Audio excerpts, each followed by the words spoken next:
for me, mental health is important. When I got diagnosed with PTSD, it stemmed from my childhood. And he could not understand my anxiety and my depression. And now he is recording these apology videos. He's coming on saying that he understands anxiety and depression because he's now going through it. But the way that it works is it's like it's this little crack, okay? And when everybody keeps telling you you're worthless, you're stupid, quit acting like that, your mental health is your ordeal, you're acting childish, it's a crutch, it keeps breaking that crack more and more. And the people that aren't supportive, your brain, and this is what the counselor had explained to me, your brain is your shield. Your brain is your barrier. So when you start stressing out, when you start feeling fuzzy, you start feeling numb, you start forgetting things, that's your brain being a buffer for the stress that you're dealing with, and it starts locking things away into like a vault. It starts putting them into like a vault so like you don't stress too much and overwork your mind. Your brain is your motor. Your brain is everything to make you function, to think. It controls your body. Your brain's an important muscle. So when you deal with stress every day, it goes through, your filter, which is your brain. And when it gets to a point where it can't handle it anymore, you start forgetting things. And so like that was the first step, was I forgot a lot of the things that had been said and done to me by people. The second thing is you start to get numb. You start to get depressed. You start to, do all these things, and you don't act yourself. You don't realize it. And the other thing is, you take that stress out on others. And it's really crucial that as a parent, you make sure to treat your kids better than you were treated. And, I haven't been the best at that because I didn't have the support that I needed from my significant other. They neglected my needs and my mental health because they thought it was stupid. And so for me, for him to apologize for all of the things that he's done and said to me, it's not even really making a dent. Because for the 10 years that we were together, the first 3 were different. I was younger. He was in a different state of mind. When I went back to Montana for those last 7 years that I was there until I was back here, those 7 years damaged anything that I could have moving forward. And, he started saying some really hurtful things. He started doing really hurtful things. He called me the C word, which is something that he never did. And when I started going to my counselor, she made me realize that I had problems, and I realized where my problems were. I realized how to fix my issues and what I was doing. So I realized where I was wrong. I realized where I could have handled things differently. She taught me how to talk to him so he wouldn't be as upset, and I tried. It didn't work. But the thing that she made me realize is he's a narcissist. And when you try to tell somebody that they're a narcissist, they're going to freak out. A person who wants to change and understand why they're doing the things that they're doing is going to reflect on themselves, and they're going to say, am I really acting that way? And they're going to want to hear why they're acting that way. And instead of accepting that I am done with the marriage and the relationship, he's continuing to think that these apologies and the things that he's saying is going to make it better. And it's not. Because apologizing and doing are 2 different things. And I said to him, actions are louder than words. And the fact that you can't change for 7 years, I ask you to change and you only change for a month, and I leave, I'm done. I moved from my mental health because the arguing was getting really bad. He started being really negative. I started getting in my head. Now, at this point, I had already been to the doctor. I'd already been to the counselor. The counselor had already stated my mental issues and what was going on with me, how I was triggered, everything. I explained that to him, and he said that it was a crutch. So he continued to treat me worse and worse. And what he didn't understand is somebody who suffers from manic depression, PTSD, anxiety, is not going to do well under pressure. And he continued to push and push. Instead of working with me as my teammate, as my significant other, as someone who would care about my mental state, he made me feel like I was stupid. He made me feel like the reason that I was acting that way was stupid. And one night I got really weak. I had a lapse because I was tired of being told that I was dramatic, stupid, acting stupid. He had called me the C word at this point. Like, things were not great. And instead of him acknowledging that I needed him, he called his family member, which at this point, family had already been a problem because all I had was my dad, and we had his parents and his siblings who hated me. Now, they had all informed me that he lied about me to them. He told them things that weren't true about me because for some reason he likes to make himself look better. His mother told me this. His sisters told me this. They all told me later on down the road, after I started getting close with them, which is what he wanted me to do. They told me that he had been lying about me to them. And I was appalled. I was really shocked. I was really upset because all this time he made it out to be me as the problem, told me that I didn't want a relationship with his family, blamed me for everything, and they wouldn't, be nice to me. They wouldn't talk to me. And then when I started coming around, I forced myself onto his sister, who hated me. I wanted to be friends with her. He wanted me to be friends with her. And then she started telling me all this stuff. She started telling me all the things that he had said about me, instances where we got into a fight and he made stuff up. And that was the first thing that just really started breaking me out of the relationship. The second thing was, he started getting controlling with things.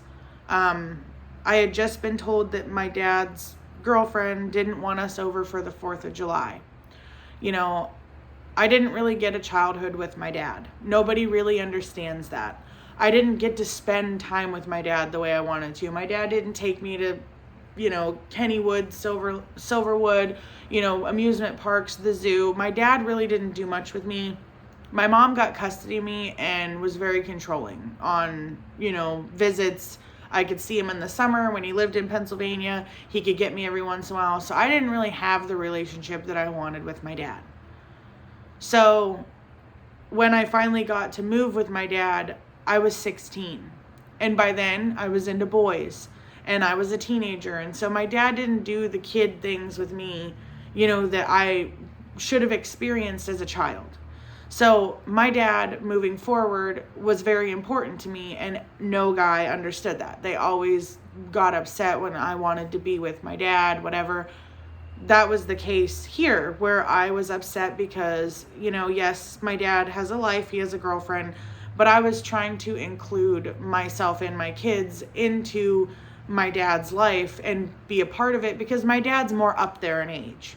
Yes, my dad's really healthy. Yes, my dad doesn't seem like he's now 80, but my dad is older. So I was trying to be involved with my dad and, devote time to both my parents. And so when I found out that she didn't want us over there, I got really upset. And I needed a minute. And instead of understanding that I was upset and I take a minute to get out of that anger. I take a minute to really refocus myself because the counselor trained me in a way mentally to learn how to get out of that mental state. And so when I was having a minute, he pushed himself onto me, was telling me to get out of bed. We were going to his parents then, like his family. And I was just like, I'm upset. I need a minute. And he got the kids together, told me when I was done acting like a bitch that I can call him and he can come get me. And that is not the way that you handle somebody who mentally is depressed and like gets triggered on things. And like, I had been working on those triggers. I had acknowledged the triggers that I had and I was trying to work on them, but he didn't accept that. He didn't think that that was a thing. He thought I was just acting stupid. So in a whole, I could sit here and explain so many stories, so many things that happened that made me feel this way. But when somebody that you love doesn't support you mentally, somebody that you love doesn't support you physically and emotionally, you start to feel like you don't need them anymore, that you're outgrowing them. And I told him that one day I was going to outgrow him and I was going to leave him. And he continued to take me for granted. He continued to treat me the same way. I would try to sit down and have a conversation and he would freak out and get pissed and leave. He wouldn't stay and talk. He would come back, expect everything to be okay, not discuss anything that just happened, and just expect that, I would just get over it. And so I had been checked out of the marriage for a long time. In one of the fights that we had got in, he told me that he wanted a divorce, that we would be better off friends. And in that same fight, I told him that I was done, that I was breaking up with him, that we weren't together anymore, until he started treating me right. And it just got worse and worse. And so he doesn't remember saying that we needed a divorce. He obviously doesn't remember that I said we were done, because he's on YouTube convincing everybody that the day that I got off the plane for my aunt's funeral, I started seeing this other guy. And that is not what happened. I wasn't talking to anyone prior to coming here. I was planning on going home until I got here and he started being weird when I said I was going to stay through Christmas, and he quit his job that was really good money when he told me that he would be okay with commuting back and forth. And then the clinginess started, where I wasn't talking to him every day and he started freaking out that I wasn't talking to him every day. It just got really weird, and we were already pretty much done at that point. I had already told him we were done, but I was planning on coming home because my animals are there, my stuff is there, my dad is there.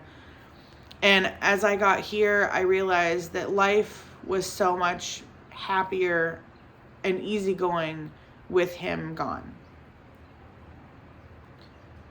And so it sucks, and it's hard, and I know it's hard for him, because I went through exactly what he's going through, but I was living in the household with him. So I would much rather be suffering alone by myself, not looking at the person that you love so much that you feel like doesn't really love you, who doesn't devote their time and dedication and emotion and their support to you. I would much rather be alone dealing with this than being in the same household, sleeping in the same bed, looking at the person, sleeping there comfortably while you're sitting there crying because you feel like they don't love you, and you've expressed to them so many times that you feel like they don't love you, and you've explained to them how they could act or treat you better to make you feel like they love you, and they don't, for years. I wish I could have went through falling out of love with somebody, not with them. Because I didn't realize that falling out of love with somebody could hurt so bad. And, he's over there saying that I took the kids from him, that I don't let him see them and all this stuff. That is not true. I didn't take the kids from him, and he can see them anytime he wants to, because he works from home. He's a single guy. All the bills that he has where he's at is cheap. So therefore, you could afford, and you've already told me at this point that your parents have offered and you have had the money to come see your kids, and you haven't. So I don't want to be told, And I don't want to hear from other people that I wouldn't let him go see his kids when he's had plenty of opportunity and chances. I'm not going to be blamed for that. So, when it comes to mental health, it's not a shameful thing to see a counselor. It's not a shameful thing to reach out for help. Because in the end of the day, especially when you're taking care of small humans, it is best to reach out for that help, to be considered responsible. It is best to reach out for that help because you're important. Your brain is important. Your feelings are important. A person can only handle so much stress, and everybody's different, and your body reacts different. And some people can deal with the stress and move on and hide it really well and smile and not have to worry about it. Or there's people who their bodies react and they have a stroke, or, they have really bad health problems, or they don't eat, or there's so many things. And so my biggest thing is I'm trying to be okay, and I'm trying to focus on me and my kids. And for anybody out there that is struggling, I love talking to people. I love hearing their issues and giving them advice. I love trying to help somebody else feel better. But the biggest thing is when you cause your own problems and you're not willing to change as a person, you can't keep saying that you want to change and expecting change when you won't accept it into your life.